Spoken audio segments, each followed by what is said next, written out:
गबराली नामक गांव में एक बहुत ही कुशल व्यापारी किशोर रहता था। राजा को उसकी क्षमताओं के बारे में पता था, जिसके चलते राजा ने उसे राज्य का प्रशासक बना दिया। अपने कुशल तरीकों से व्यापारी किशोर ने राजा और आम आदमी को बहुत खुश रखा।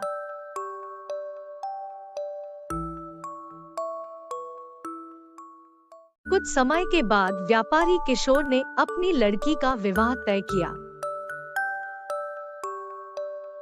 इस उपलक्ष्य में उसने एक बहुत बड़े भोज का आयोजन किया। इस भोज में उसने राज परिवार से लेकर प्रजा तक सभी को आमंत्रित किया। राजघराने का एक सेवक जो महल में सफाई करता था, वह भी इस भोज में शामिल हुआ। मगर गलती से वह एक ऐसी कुर्सी पर बैठ गया जो केवल राज परिवार के लिए रखी हुई थी। सेवक को उस कुर्सी पर बैठा देखकर व्यापारी किशोर को गुस्सा आ जाता है और वह सेवक को दुत्कार कर वह वहां से भगा देता है। सेवक को बड़ी शर्मिंदगी महसूस होती है और वह व्यापारी किशोर को सबक सिखाने का प्रण लेता है। अगले ही दिन सेवक राजा के कक्ष में सफाई कर रहा होता है। वह राजा को अर्धनिद्रा में देखकर बड़बड़ाना शुरू करता है। इस व्यापारी किशोर की इतनी मजाल कि वह रानी के साथ दुर्व्यवहार करे। यह सुनकर राजा की नींद खुल जाती है और वह सेवक से पूछता है, क्या यह वाकई में सच है? क्या तुमने व्यापारी किशोर को दुर्व्यवहार करते देखा है? सेवक तुरंत राजा के चरणों में गिर जाता है और बोलता है, मुझे माफ कर दीजिए, मैं कल रात को सो नहीं पाया। मेरी नींद पूरी नहीं होने के कारण कुछ भी बड़बड़ा रहा था। यह सुनकर राजा सेवक को कुछ नहीं बोलता, लेकिन उसके मन में शक पैदा हो जाता है। उसी दिन से राजा व्यापारी किशोर के महल में निरंकुश घूमने पर पाबंदी लगा देता है और उसके अधिकार कम कर देता है। अगले दिन जब व्यापारी किशोर महल में आता है तो उसे संतरिया रोक देते हैं। यह देखकर व्यापारी किशोर बहुत आश्चर्यचकित होता है। तभी वहीं पर खड़ा हुआ सेवक मजे लेते हुए बोलता है, अरे संतरियों, जानते नहीं ये कौन हैं?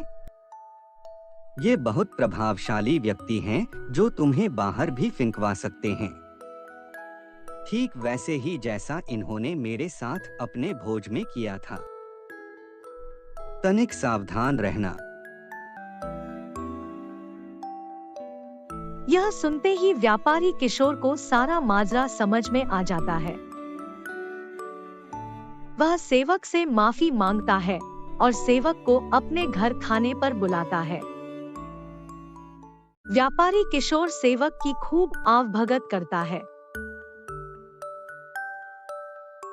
फिर वह बड़ी विनम्रता से भोज वाले दिन किए गए अपमान के लिए क्षमा मांगता है और बोलता है कि मैंने जो किया गलत किया, मुझे ऐसा नहीं करना चाहिए था।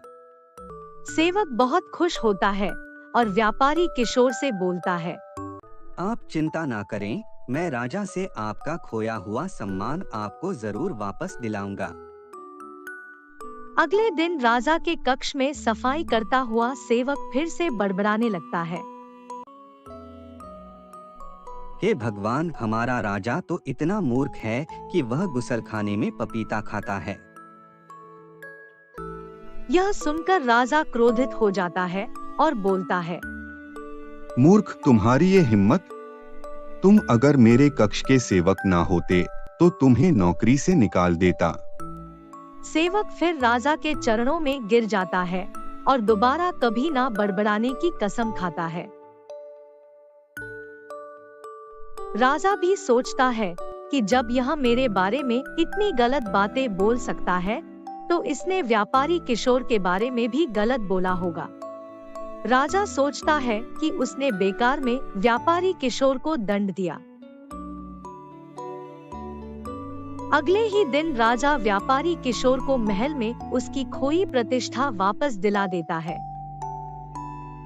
आपको ये कहानी कैसी लगी हमें जरूर बताना और ऐसी मजेदार कहानियाँ देखने के लिए हमारे साथ जुड़े रहिएगा। मिलते हैं अगली कहानी में।